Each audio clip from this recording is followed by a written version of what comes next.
सारे गांव की बर्बादी है। बहुत बड़ा अपशगुन हो जाएगा भैया। भूत प्रेत नाचेंगे गांव में। पहले ही कम था कि एक और पैदा हो गया।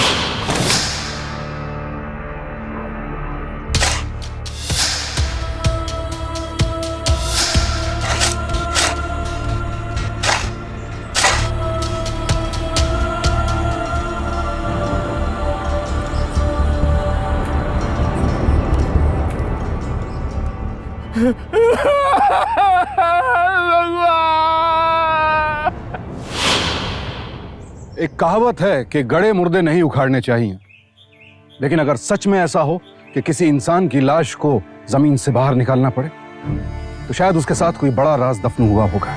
आखिर ऐसा क्या हुआ था कि उत्तर प्रदेश के गांव सराय देव कुंवर के किशन को ऐसा करने पर मजबूर होना पड़ा? यह किसकी लाश थी जिसके निकलने से पूरे गांव में दहशत थी?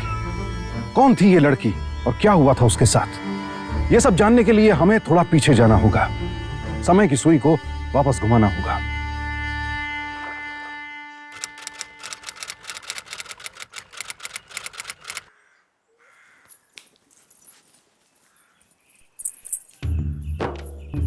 सुमन, सुमन इधर आ सुमन।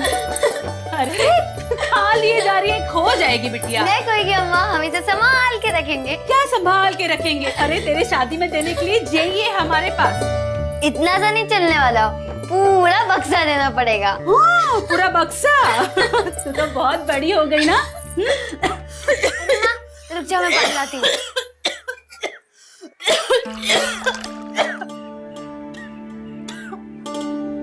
चल सुधा, देर मत कर, बस छूट जाएगी। शाम तक नहीं पहुंचे तो डॉक्टर साहब नहीं मिलेंगे। हाँ।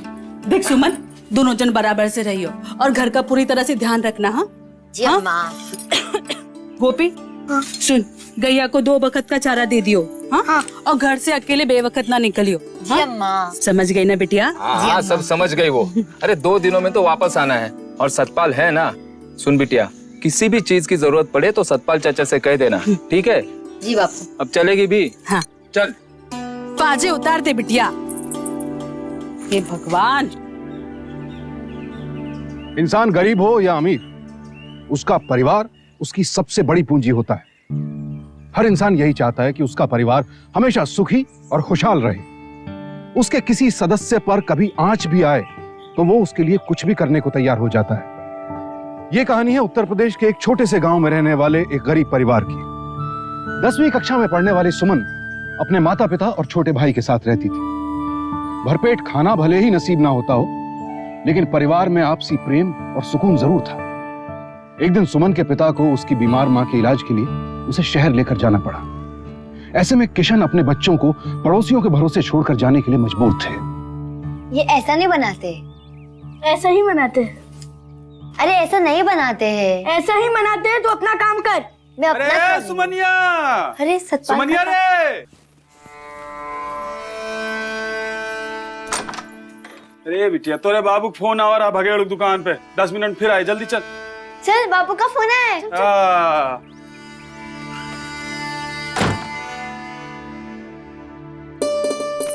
दीदी बंद करो ना इसे।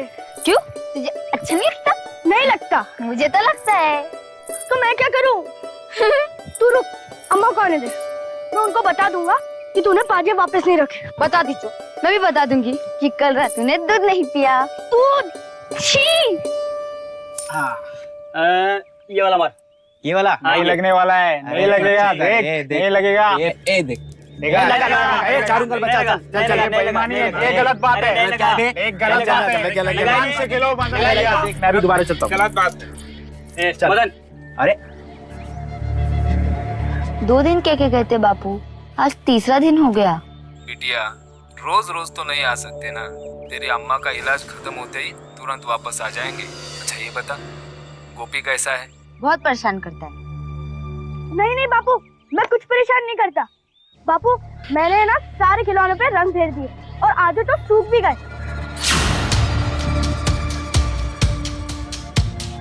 वाह, जे हुई ना बात, मैं तेरे लिए और रंग लेता आऊंगा। यहाँ क्या कर रही है? तो क्या अब ये सिक्का मारेगा? नहीं लगेगा। अच्छा बेटा, ये सिक्का तेरा भाई उड़ाएगा। देखता जा। देखते हैं। अच्छा बापू, हाँ मैं रखता हूँ। तूने मेरा नाम क्यों बोला? तो तू तंग नहीं करता है क्या? नहीं करता मैं। हाँ करता है।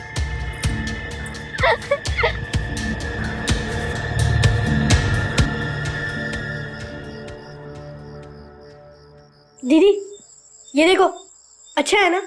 अगर मन लगा के पढ़ाई नहीं करोगे ना तो यही मिर्ची तुम्हारे खाने में मिला देंगे।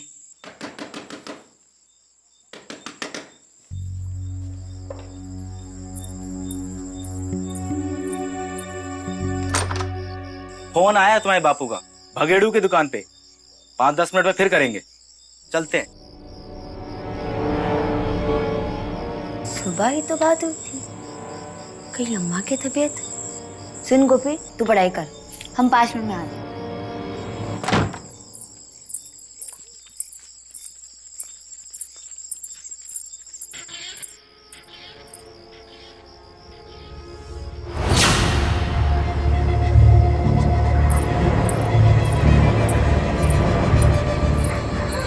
छम छम छम छम। डर गई? अरे मैंने सोचा सुनसान सड़क है, रात बहुत है, तुझे दुकान तक छोड़ दूं। नहीं, कोई जरूरत नहीं। अरे सुन तो, कहाँ भागी जा रही है? अरे सुन तो, सुमन सुमन बात सुन। ले छोड़ दिया।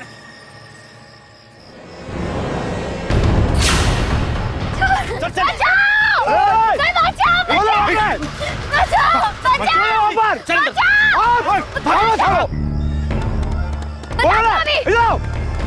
बेटी कौन दे लो?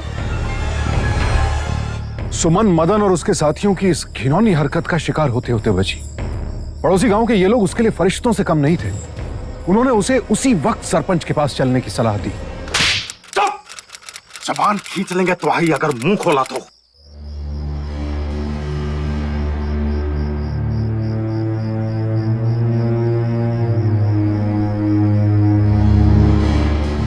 हमारा गांव तुम्हारा एहसानमंद रहेगा भाई,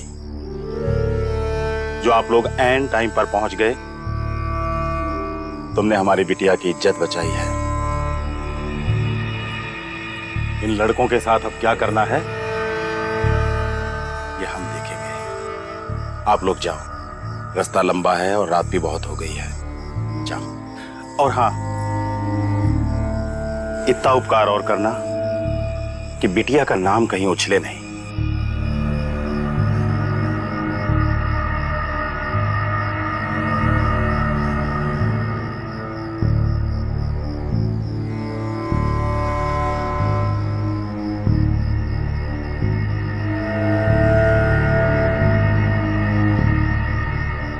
देखो बेटा, ये मदन हमारा भतीजा बाद में है, पहले तुम इस गांव की बेटी हो और तुम्हारे साथ जो कुछ भी हुआ है वो बर्दाश्त नहीं किया जा सकता। चाचा हम कह रहे हैं झूठी एक नंबर की, हम वो थे ही नहीं। हम तो चौक पे पिंचू का सिक्का खेल रहे थे। अच्छा, ये जो हाथ पे काटने के निशान हुए वो क्या चौक पे हुए हैं? कौन?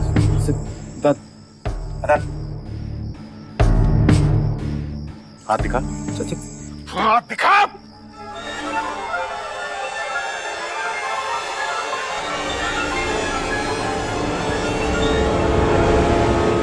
तो बदतमीजी करते हो, ऊपर से झूठ बोलते हो। हमारी इज्जत की नीलामी कर दी तुमने।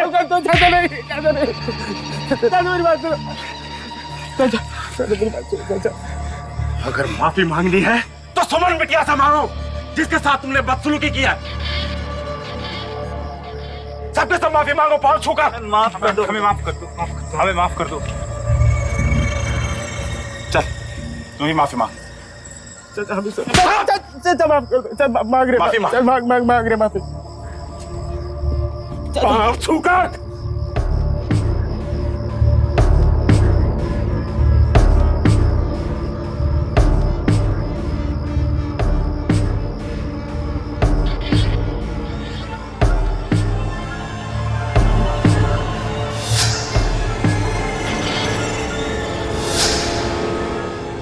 क्या कर रहा है? चल हट यहाँ से। देख लूंगी तुझे, आने दे बाबू को, सब कुछ बताऊंगी, छोड़ूंगी नहीं तुझे।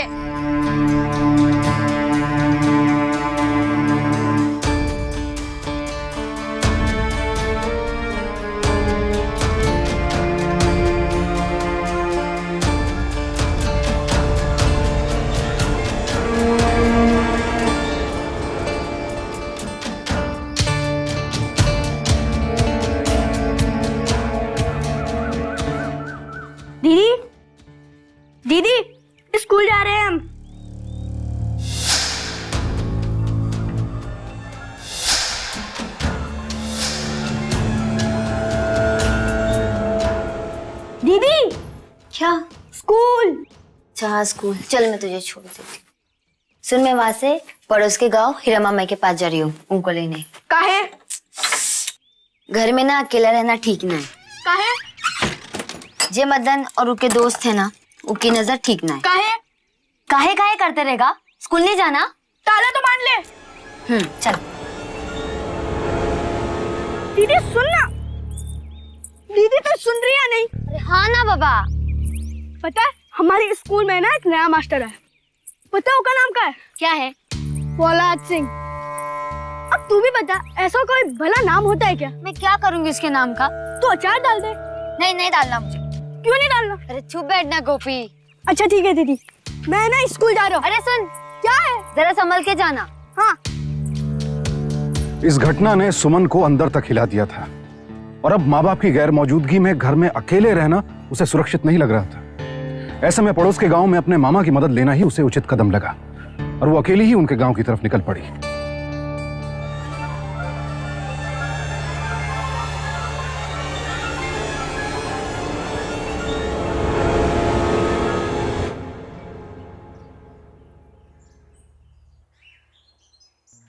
दीदी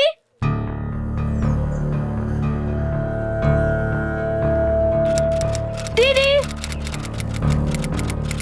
दीदी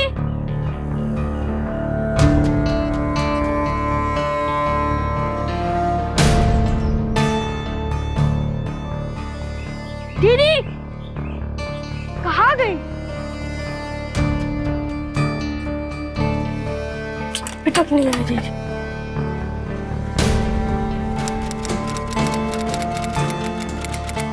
हाँ पता है मुझको कि मैं यहाँ भूखा बैठा हूँ और तू वहाँ मामा के घर पे मालपुआ ढूंढ रही होगी।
गोपी के लिए यह बहुत बड़ा सदमा था।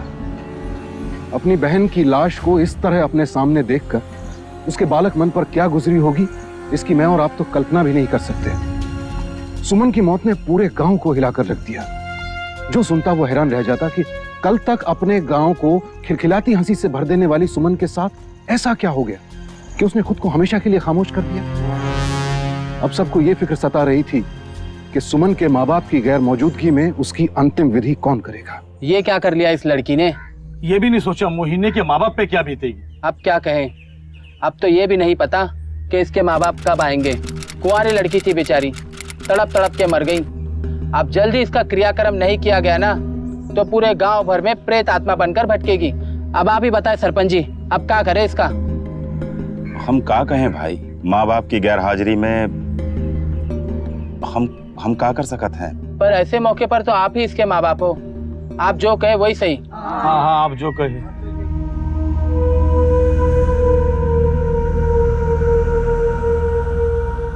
लड़की को दफनाने की तैयारी करो, शायद इसी में सबकी भलाई है।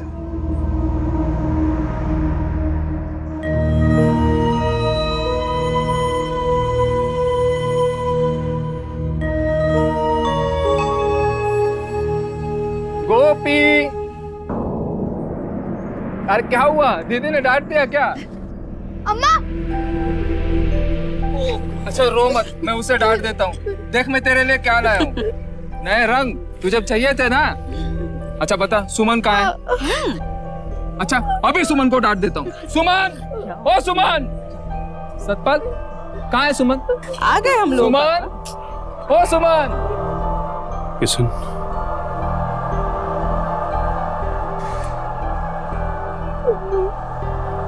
बेटा चले गए। कहाँ चली गई? सुन नहीं रही।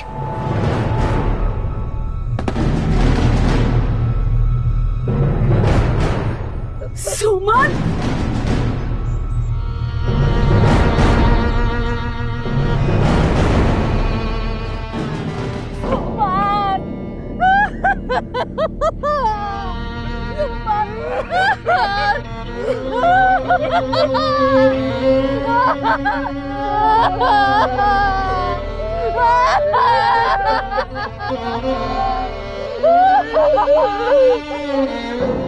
किशन और उसकी पत्नी पर यह खबर कहर बनकर टूटी।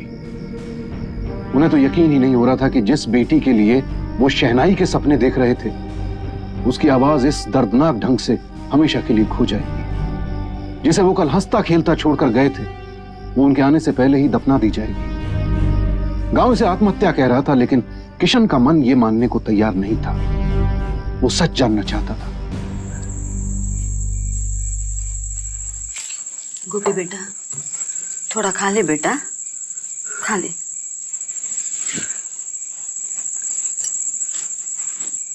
मेरी बेटी ऐसा नहीं कर सकती।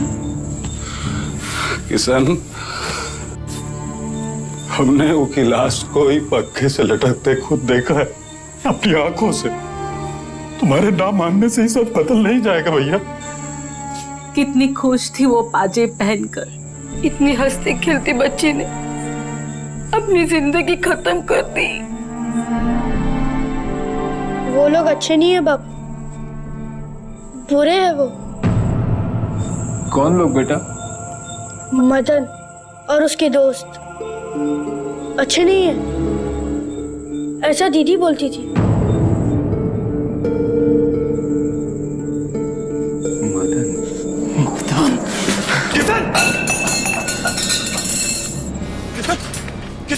मदन कमीना, नीचा!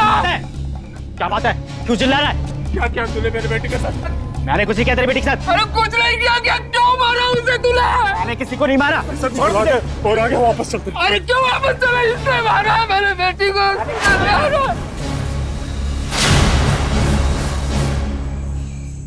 हद में रह के बात कर किशन, और जब फालतू बकवास मत कर कि मदन ने तेरी लौंडिया को मार डाला है। अरे तू खुद तो संभाल नहीं सका उसे और चला दूसरों पे कीचड़ उछालने। क्यों गया था अपनी जवान लौंडिया को अकेला छोड़कर? बोल। रात भर अकेली घूमती थी गांव में वो। सारे गांव का माहौल खराब कर रखा था उसने। अच्छा हुआ जो मर गई ससुरी। निकल यहाँ से, निकल। साहब छोड़ दो। काट दूंगा यही काट के। निकल जा। साहब बात करता है। शराफत का मुखौटा कभी ना कभी चेहरे से फिसल ही जाता है। ठीक इसी तरह सरपंच का घिनौना चेहरा भी किशन के सामने आ चुका था। वो समझ गया था कि सरपंच ने अपने भतीजे और उसके दोस्तों को बचाने के लिए पूरे गांव को बहला फुसलाकर किशन की पीठ पीछे चुपचाप उसकी बेटी को दफना दिया है। सरपंच सत्ता के नशे में चूर एक हैवान है। ये जानने के बाद किशन ने हार मानने के बजाय और हिम्मत के साथ उसका सामना करने की ठान ली। उसे अपनी बेटी के लिए इंसाफ चाहिए था। क्या है? रिपोर्ट लिखवाने आए हो? जी साहब। देख, रिपोर्ट लिखवाने आए, वो भी सरपंच के खिलाफ। सरपंच के खिलाफ? अरे तुझे पता भी है तू किससे पंगा लेने की सोच रहा है? ये चींटी की तरह मसल देंगे सरपंच साहब तुझे। भैया हम तो कह रहे हैं चुपचाप घर जाओ और जो बचे हैं ना उन पर ध्यान दो। लेकिन साहब मदन ने मारा है उसे। अरे तो हमने कहा था कि जवान बेटी को घर में रखो। पहले ही ब्याह दिया होता तो आज किसी और का सिरदर्द होती। चल भाग। समाज के रक्षक ही भक्षक बनकर किशन के सामने आए, लेकिन उसने हार नहीं मानी। वो लगातार 45 दिनों तक थाने के चक्कर लगाता रहा, सिर्फ इस उम्मीद में कि एक ना एक दिन उसकी बेटी को इंसाफ मिलेगा।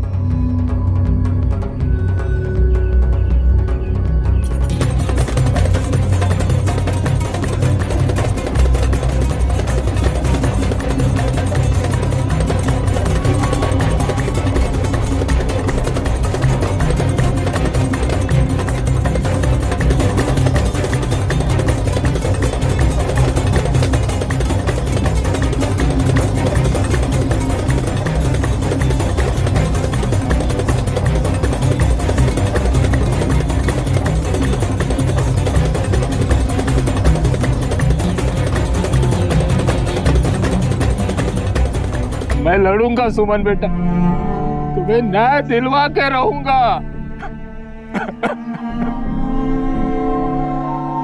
बकरी तुम्हारी थी? साहेब जी, साहेब मेरी बच्ची। अरे जाना यार यहाँ से। चला गया देखो यहाँ। इसकी लड़की मरी है तब से क्या मालूम सटिया गया क्या? रोज आ रहे हैं। अरे तो हमारे सर में दर्द करने क्यों चला आता है रोज? मारा गया है उसे। 1000 बार समझाए हैं वकील साहब, ऐसा नहीं है, लेकिन उपकारा नहीं लड़ेगा इतना। किशन, वकील साहब नमस्ते। बैठ। देखो भैया, तुम हमारी बात पर कभी विश्वास नहीं किए हो। वकील साहब की बात तो मानोगे? साहब समझाइए इनको। मैंने सारी बातें सुनी है किशन, ना कोई एफआईआर, ना सबूत, ना गवाह, और ऊपर से सरपंच की पहुंच। हमारे हाथ में ऐसा कुछ भी नहीं है जो कि गुनहगार को सजा दिलवा सके। अव्वल केस तो दर्ज नहीं होगा, और अगर किसी तरह केस दर्ज हो भी जाता है तो कचेरी के चक्कर काटते काटते मर खप जाओगे। मेरी एक सलाह है कि इस दर्दनाक हादसे को भूलकर अपनी आगे की जिंदगी के बारे में ध्यान दो। हम गरीब की क्या जिंदगी है साहब, मवेशियों की तरह जिसे जब चाहा जैसे चाहा हाँक लिया। गलती हमारी ही रही जो हमारी बिटिया को इन भेड़ियों के बीच में अकेली छोड़ दी। कुछ नहीं चाहिए, हमें कुछ भी नहीं चाहिए। ये पंखा देख रही हो सुधा? जब इस पे उसको लटकाए होंगे तो आखिर तक लड़ी होगी अपनी बिटिया। अरे चील कौओं की तरह उस पर झपटे होंगे तो आखिर तक लड़ी होगी। सारी जान लगाकर चिल्लाई होगी वो उस वक्त।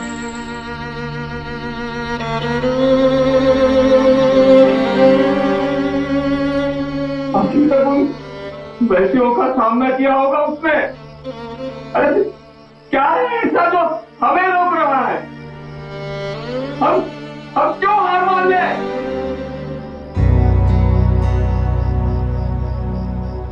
मैं अपनी बिटिया के लिए आखिर तक लड़ूंगा, फिर चाहे कोई साथ आए या ना आए।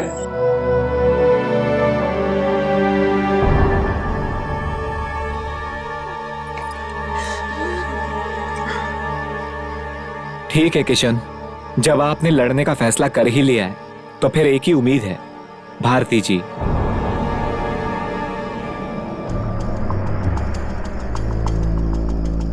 वकील साहब ने उसे एक आखिरी उम्मीद भारती भगत नाम की समाज सेविका से मिलवाया, जिनके बारे में जानकर लगता है कि आज भी समाज में कुछ ऐसे लोग हैं जो जाति, धर्म और समुदाय से कहीं ज्यादा ऊंचा दर्जा इंसानियत को देते हैं।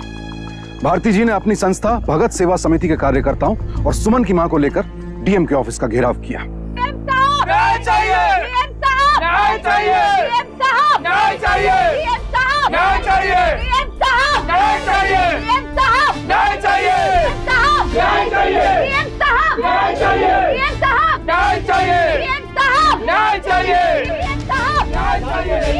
हो जाइए, शांत हो जाइए, शांत हो जाइए, शांत हो जाइए। डीएम साहब अंदर नहीं है, आप अभी मिल नहीं सकते उनसे, वो बाहर गए। अरे क्या कह रहे हैं आप, वो कि ऑफिस में नहीं है? हमें मालूम है वो अंदर है और हम उनसे मिलकर जाएंगे। आप सब यहीं पर रुके। किशन भैया आइए मेरे साथ। अरे हटिए, आप साइड में हटिए। सुनिए मैडम, अरे सुनिए मैडम, क्या हो रहा है ये? कैसे घुस आए ये लोग? सर, मेरा नाम भारती है, ये किशन जी है और ये सुधा।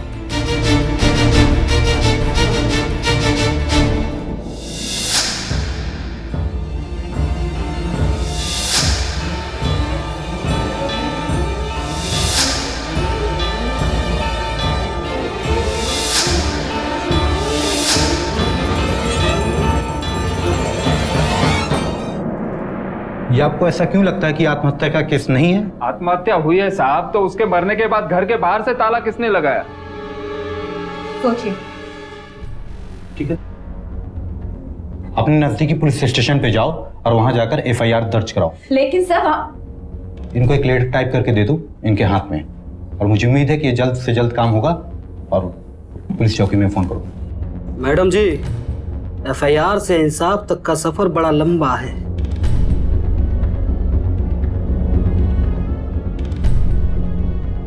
केस तो दर्ज करा दिया मैडम जी, लेकिन सबूत ढूंढते ढूंढते कहीं आप दोनों खुद ही लापता ना हो जाना।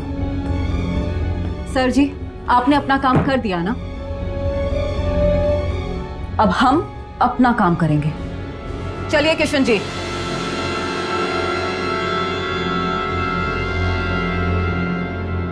ये एफआईआर तो लिखा लिया है, पर ये कुछ। किशन भैया घबराने की कोई बात नहीं, बस एफआईआर दर्ज होनी जरूरी है। अब देखिए आगे कोई ना कोई रास्ता जरूर निकलेगा, मुझे पूरा यकीन। लगता है किसी को अपनी बेटी मरने का ज्यादा दुख नहीं हुआ हो। उसकी हालत जो ना देखी हो, आप दिखा देंगे।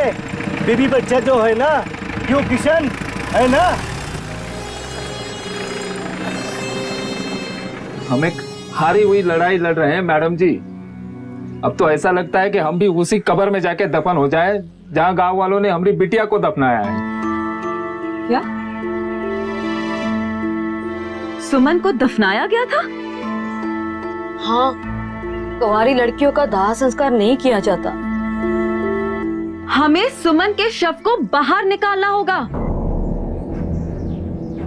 कैसी बातें कर रही हैं मैडम जी आप? किशन भैया, हमें सुमन के शव को निकालकर उसे पोस्टमार्टम के लिए भेजना होगा। उससे हमें हर वो राज पता चलेगा जिससे सुमन के साथ आखिर वक्त में क्या हुआ था इसका पता चल सके। ये नहीं हो सकता मैडम जी, ये धर्म के खिलाफ। और जो सुमन के साथ हुआ वो क्या वो धर्म के खिलाफ नहीं था? देखिए मैडम जी, आप हमारे गांव के बारे में कछु नहीं जानती। सुमन की लाश निकलेगी तो उसकी आत्मा भटकेगी, अनर्थ हो जाएगा। और अभी उसकी आत्मा नहीं भटक रही, जब उसके गुनहगार आराम से बाहर खुलेआम घूम रहे हैं। मेरी बात समझने की कोशिश करो। सुमन की आत्मा को तब तक शांति नहीं मिलेगी जब तक कि उसे इंसाफ नहीं मिलेगा। देखिए, इसके लिए गांव वाले कभी तैयार नहीं हो जाएंगे और हमारा हुक्का पानी कर देंगे बंद। हम गांव वालों के खिलाफ नहीं जा सकते। बुगलू कम्मा, चलो घर, काम बहुत। अगर मेरी बेटी को इंसाफ दिलाने का यही तरीका है तो यही सही।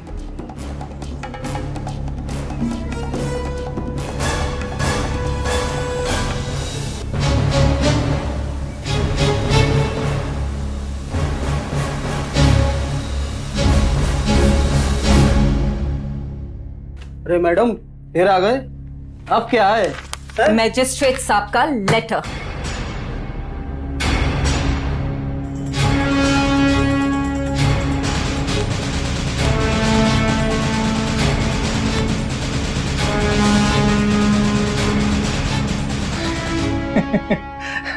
अरे किशन, लोग तो कब्र पर मिट्टी डालते हैं, तुझे खोदने की पड़ी है। बैठिए ना मैडम, 5 मिनट बैठिए मैडम, चलते हैं। अब मैजिस्ट्रेट साहब का लेटर है तो चलना तो पड़ेगा ही। हाँ हाँ, क्यों नहीं। आप बैठिए ना, 5 मिनट बैठिए, अभी आया बस। बैठिए ना, बैठिए। सरपंच जी, क्या है भाई? रुक जा किसान। एक कदम भी आगे मत बढ़ाइयो।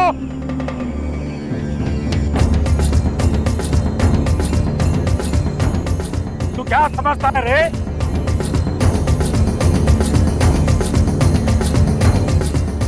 कि तू इतनी बड़ी विपदा गांव पर लाएगा और गांव वाले गूंगा बनकर देखते रहेंगे?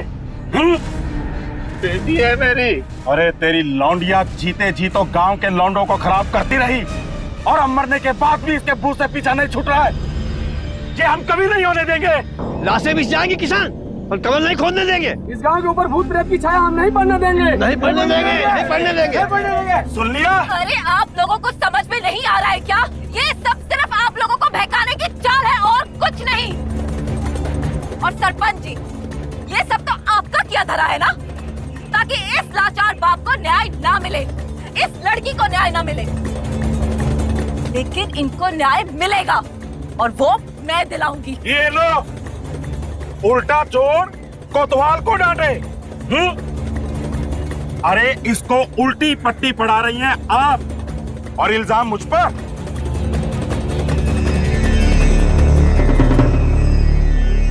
अखबार में फोटो छपवाने का बड़ा शौक है तुझे? हम छपवा दें?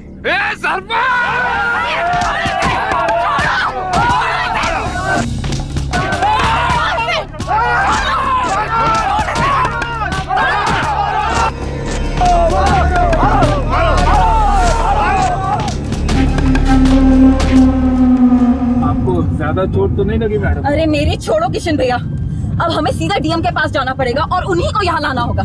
ये ऐसे मानेंगे नहीं। ऐसा मार मारे है कि इस गांव में कभी दोबारा भूल के वापस ना आएगी। वो जरूर आएगी।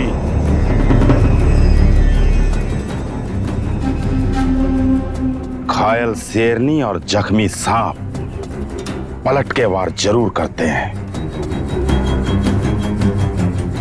उनसे पहले उस लाश को हम निकालेंगे।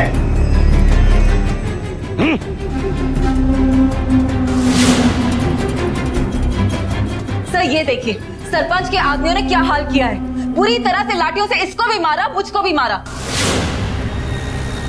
ये काम आपके बिना नहीं हो सकता, आपका चलना बहुत जरूरी है।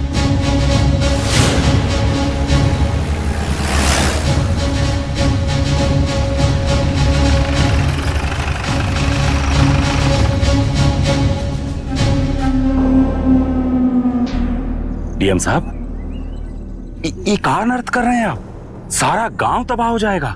चुप, जाके चुपचाप पीछे खड़े हो जाओ। सारा गांव तबाह। Please carry on. Yes sir.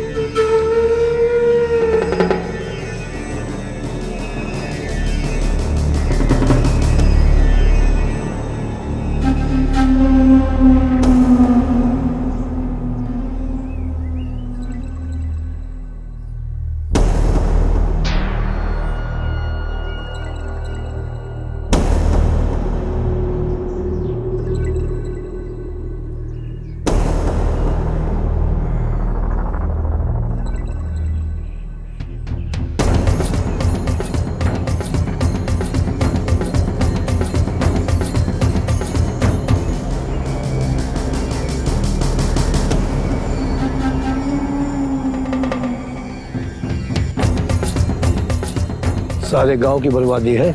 बहुत बड़ा अपशगुन हो जाएगा भैया। भूत प्रेत नाचेंगे गांव में। पहले ही कम था कि एक और पैदा हो गया। अगर ये पोटली खुल गई, गांव से बंद न होगी।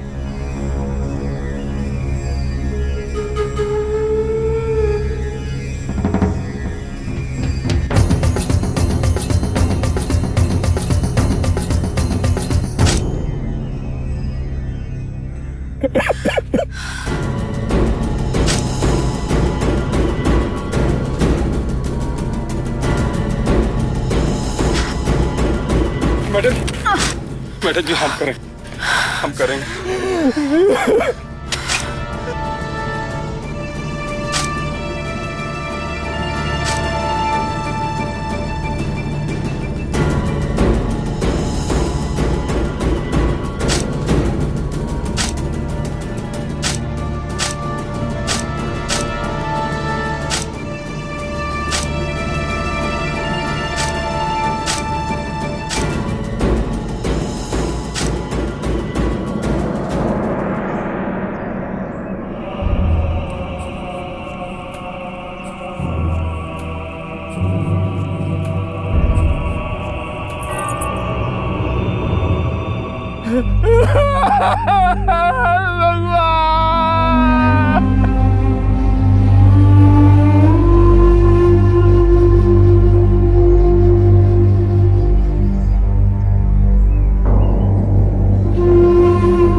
सुमन की लाश को पोस्टमार्टम यानी शव परीक्षण के लिए भेज दिया गया।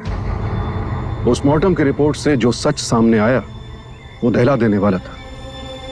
उसे न सिर्फ ये बात सामने आई कि मदन और उसके साथियों ने बड़ी बेरहमी से उसका कत्ल किया था, बल्कि ये भी साबित हो गया कि उन लोगों ने उस असहाय के साथ सामूहिक बलात्कार भी किया था।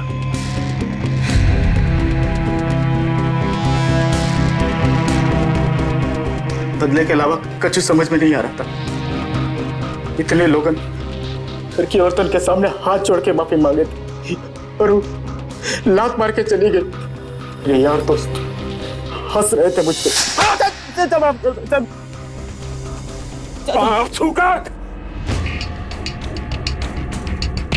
ये क्या कर रहा है? चल हट जाते।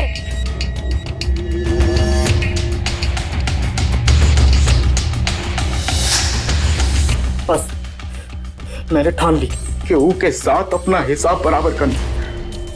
और जब सुनसान सड़क पर वो अकेली दिखाई पड़ी तो मुझे मौका मिला। ए सुमन, कहाँ जा रही है छम करती? उस दिन तो धक्का दे दिया था ना, इन्हीं हाथों से धक्का दिया था ना, इन्हीं हाथों से दिया था ना तू धक्का।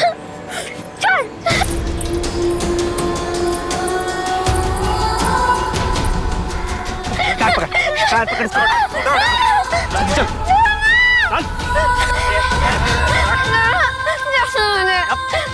बहुत नखरे दिखा रही थी ना मदन।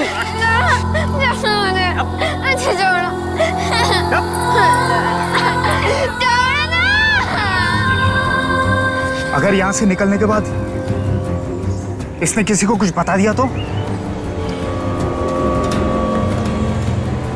बताएगी तो तब ना जब ये जिंदा बचेगी।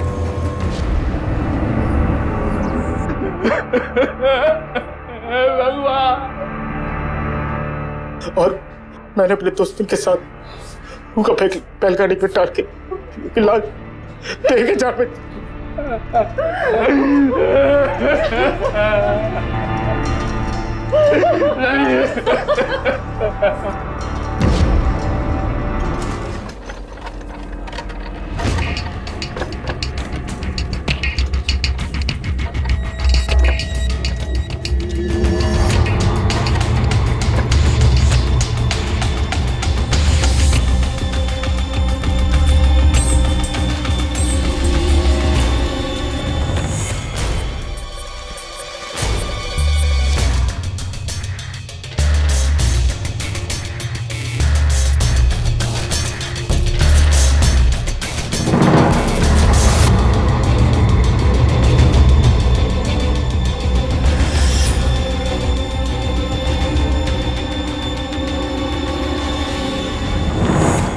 अखबारों के आंकड़े बताते हैं कि भारत में हर 25 मिनट में किसी लड़की का बलात्कार या यौन शोषण किया जाता है और इनमें से सिर्फ 30% की रिपोर्ट दर्ज की जाती है और इस 30% में से भी मात्र 5% की जांच होती है।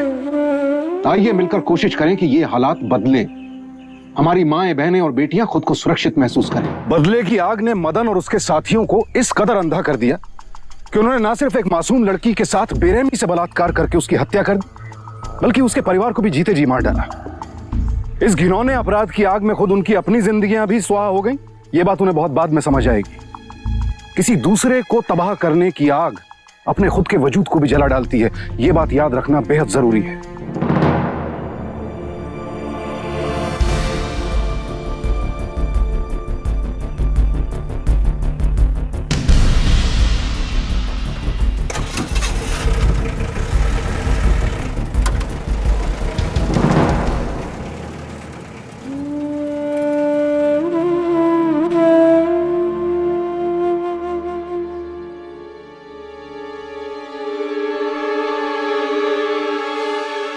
दोस्तों, एक समाज का मानसिक स्वास्थ्य इस बात से तय होता है कि वो अपनी महिलाओं को कितनी इज्जत देता है।